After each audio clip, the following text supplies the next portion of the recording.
ఓం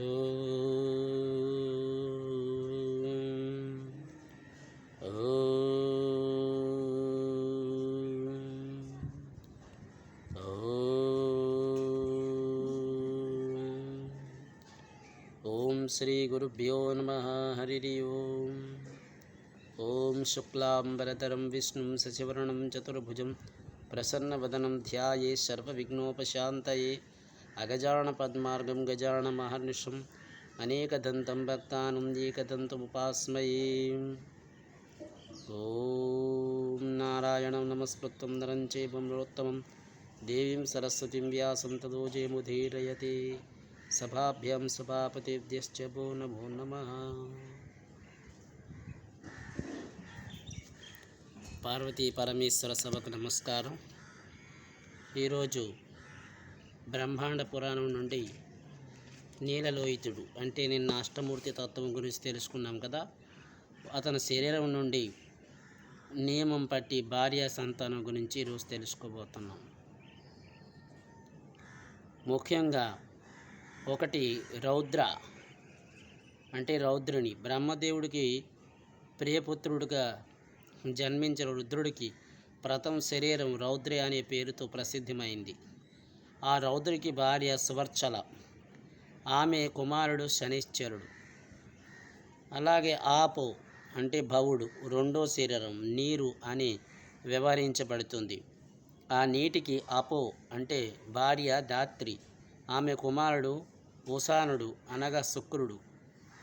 అలాగే మూడో స్వరూపమైన భూమి అంటే సర్వుడు, మూడో శరీరం పేరు భూమి. ఆ భూమికి వికాసి అనే ఆమె భార్య, ఆమె పుత్రుడు అంగారకుడు అంటే కుజుడు. వాతం అంటే ఈనసుడు, నాలుగో శరీరం పేరు వాతం అనగా వాయువు. అతని భార్య పేరు శివే. ఆమెకి మనోజపుడు అవిజ్ఞాతగతుడు అనే ఇద్దరు కుమారులు. మనోజవుడు అంటే మనసుతో సమానమైన వేగంతో వెళ్ళేవాడని అర్థం. అవిజ్ఞాతగతి అంటే తెలియని గమనం గలవాడని అర్థం. అలాగే ఐదో స్వరూపమైన అగ్ని పశుపతి, ఐదో శరీరం పేరు అగ్ని. ఆ అగ్నికి స్వాహాదేవి భార్య, ఆమెకి సంధ్యుడు అనే కుమారుడు జన్మించాడు. ఆరో వాడు ఆకాశం అంటే భీముడు, ఆరో శరీరం పేరు ఆకాశం. దిక్కులకి ఆకాశానికి భార్య, ఆమెకి కుమారుడు స్వర్గం. దీక్షిత అనే బ్రాహ్మణుడు అంటే ఉగ్రుడికి ఏడో శరీరం దీక్షుడైన బ్రాహ్మణుడు. ఆ బ్రాహ్మణుడికి భార్య దీక్ష, ఆమెకి సంతానుడు అనేవాడు పుత్రుడు. ఎనిమిదో వాడు చంద్రుడు. మహాదేవుడు ఎనిమిదో శరీరం పేరు చంద్రుడు. ఆ చంద్రుడికి భార్య రోహిణి, ఆమె పుత్రుడు బుధుడు. ఈ విధంగా నీలలోహితుడు 8 శరీరాలు 8 నామాలతో విఖ్యాతి చెందాడు. ఈశ్వరుడు ఆయా శరీరములో ఆయా నామాలతో నమస్కరింపబడ్డాడు. సూర్యునితో, దేవతలతో, జలముతో, భూమితో, వాయువుతో, అగ్నితో, ఆకాశంతో యాజమాని తమ తమ పేర్లతో ఈశ్వరుడికి నమస్కరించాలి. ఆయన భక్తిగా సేవించాలి. ఎవరు పరమేశ్వరునికి 8 నామాలు, వాటి విశేషాలను, ఆయన శరీరాలను గురించి తెలుసుకుంటాడో అతను శివుడు సామ్రాజ్యాన్ని పొందుతాడు. ఇక అగ్ని వంశం గురించి తెలుసుకుందాం. అగ్నిదేవుడికి స్వాహాదేవి భార్య, ఆమె ద్వారా అగ్నికి 3 పుత్రులు జన్మించాడు. ఒకటి పవనుడు అంటే గర్జిత అగ్ని అంటే పావకుడు రెండోవాడు, మూడోవాడు చుచి అనేవారు. వీటిలో పావమానం అనే అగ్ని అరుణానికి మదనించడం వల్ల ఆవిర్భవించింది. రెండోదైన పావనగ్ని విద్యుత్ నుంచి ఉత్పన్నమైనది. మూడోదైన శుచి సూర్యుడి నుంచి వచ్చిన అగ్ని. ఈ అగ్నిని సౌరాగ్ని అంటారు. వీటన్నిటినీ అగ్నిఛాయనం అనే పేరు. వీరిలో పవనమానుడనే కుమారుడు హవ్యమునుకు, పావకుడనే కుమారుడు సౌరరక్షకుడు, శుచి అనే కుమారుడు హవ్యవాహనుడు. వీరిలో హవ్యవాహనుడు దేవగ్ని కాగా, పవ్యనుడు కుమారుడైన హవ్యవాహనుడు పితృదేవులకు సంబంధించిన అగ్నిగా ఖ్యాతి పొందాడు. ఇక పావకుడు కుమారుడైన సహరక్షకుడు అసురుల అగ్నిగా ప్రసిద్ధి చెందాడు. ఈ 3 కుమారులు మనుములు అందరూ కలిసి మొత్తం 49 మంది ఉన్నారు. బ్రహ్మకు మొదటి పుత్రుడు లోకగ్ని. బ్రహ్మ దత్నగ్నికి పుత్రుడు వైశ్యానరుడు. ఆ వైశ్యానరుడు 100 సంవత్సరాల పాటు హవాగ్ని అంటే అగ్నిని వహించాడు. బ్రహ్మపుత్రుడైన లోకాగ్నిచే అధర్వణగ్ని అని కూడా అంటారు. అధర్వణగ్నికి ఒక కుమారుడు ఉన్నాడు. అతడి పేరే దర్భుడు. అధర్వుడు వల్ల భృగుడు అనేవాడు ఉదయించాడు. ఇంకా ఈ అగ్నివంశంలో సంసుడు, అలాగే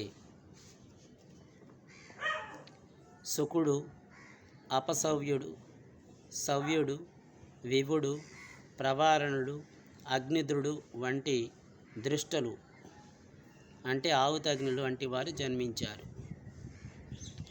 బ్రాహ్మణులు 8 రకాల అగ్నులు పూజిస్తారు. ఒకటి సామాగ్రి, ఒకటి కృసార్ణుడు అంటే రెండోవాడు, మూడోవాడు పరిశ్వత్మర అగ్ని, నాలుగోది ప్రతలగ్ని, ఐదోది ఋతిమాగ్ని, ఆరోది అజోయకపాతగ్ని, ఏడోది ఆవిర్భతగ్ని, ఎనిమిదోది విహరణాగ్ని అనేవారు అష్ట అగ్నులుగా విఖ్యాతి చెందారు. ఈ విధంగా అగ్నివంశంలో వంశపరంపరంగా వివిధ రకాల అగ్నులు ఉదయించాయి. ఇక కాల సంతప్ని వర్ణన. స్వయంభూ మన్వంతర కాలంలో బ్రహ్మ సృష్టి చేస్తుండగా ఆయన శరీరం నుంచి ఇంద్రియాల నుంచి మానవులు, దేవతలు, అసురులు ఉద్భవించారు.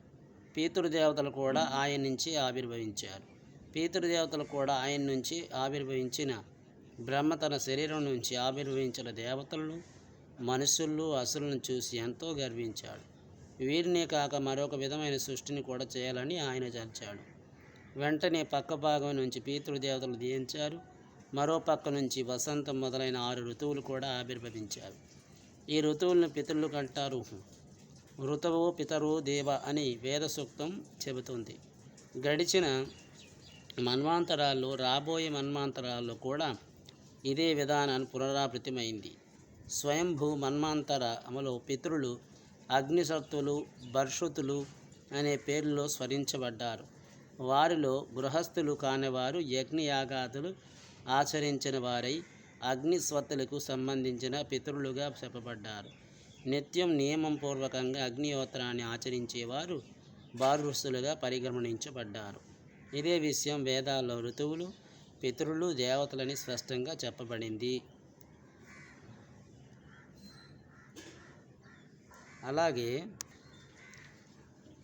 మాసాల్లో చైత్ర వైశాఖ మాసాలు మధు మాధవ మాసాలు అంటారు. వీటిని రసములని గ్రహించాలి. జ్యేష్ఠ ఆషాఢ మాసం శుచి శుక్ర మాసాలు అంటారు. వీటిని శుష్కానులు భావించాలి. శ్రావణ భద్రపద మాసాలు సభా ససభ్యాలు అంటారు. వీటిని జీమలని గ్రహించాలి. అలాగే అశ్వయుజ కార్తీక మాసాలు ఇషా ఉర్జల మాసాలు అంటారు. వీటిని స్వధవనంతాలు అని భావించాలి. మార్గశిరం పుషమాసాలు సహా సవ్యాచ మాసాలు అంటారు. వీటిని ఘోరములని గ్రహించాలి. మాఘ పల్గుణ మాసములు తపస్వ అనే మాసాలు అంటారు. వీటిని మనుషుల మంత్రాలు అని అంటారు. ఈ విధంగా కాలగణన సూచకమైన మాసాల ఋతువుల్లో భాగాలుగా చెప్పబడ్డాయి. ఆ ఋతువులు కూడా బ్రహ్మకు పుత్రులు. ఇవి చేతనమైన వస్తువులచే తదత్వాన్ని చెందుతుంటావని గ్రహించాలి.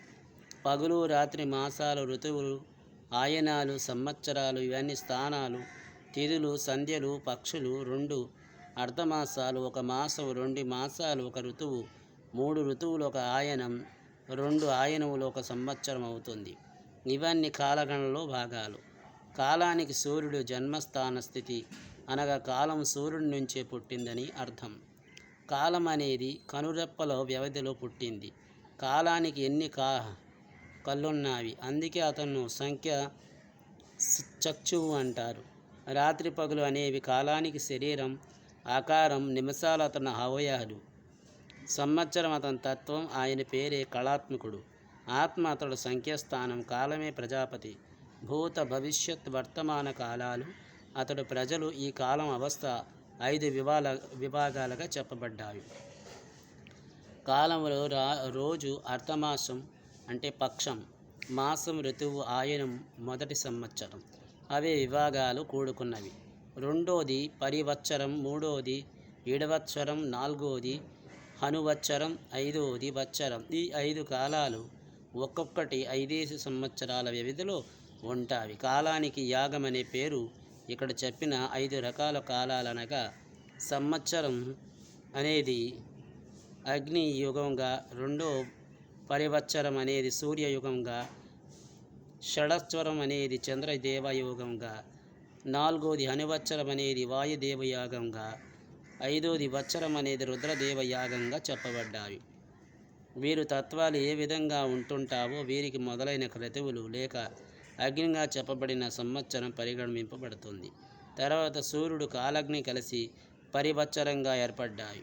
వీటి పరమైన చంద్రుడు ఇడవత్సరంగా పరిగణించబడ్డారు. ఈ చంద్రుడికి 49 శరీరాలతో లోకానన్నిటినీ పవిత్రం చేస్తాడు. లోకానికి అనుకూలంగా వీచే వాయువు అనువత్సరంగా వ్యవహరించబడుతుంది. తర్వాత బ్రహ్మదేవుడు అహంకారం నుంచి పుట్టిన రుద్రుడు వత్సరం అనే పేరుతో పిలువబడతాడు. అలాగే తదుపరి కార్యక్రమంలో సంవత్సరం కాలాత్ముడు, పరివత్సర సూర్యుడు, షడత్వం చంద్రుడు, అనువత్తర వాయువు, వత్సరం రుద్రుడు గురించి తెలుసుకోబోతున్నాం. అంతవరకు మంగళం కౌశలేంద్రాయ మహానీయ గుణాత్మనే చక్రవర్తి తనూజాయ సర్వభౌమాయ మంగళమా కాంతాయ కాంతాయ కామ్యప్రదాయనే శ్రీగీసాయ దేవాయ వల్లినాథాయ మంగళం. సర్వం శ్రీమామేశ్వర పాదపద్మార్పణమస్తు. స్వస్తి.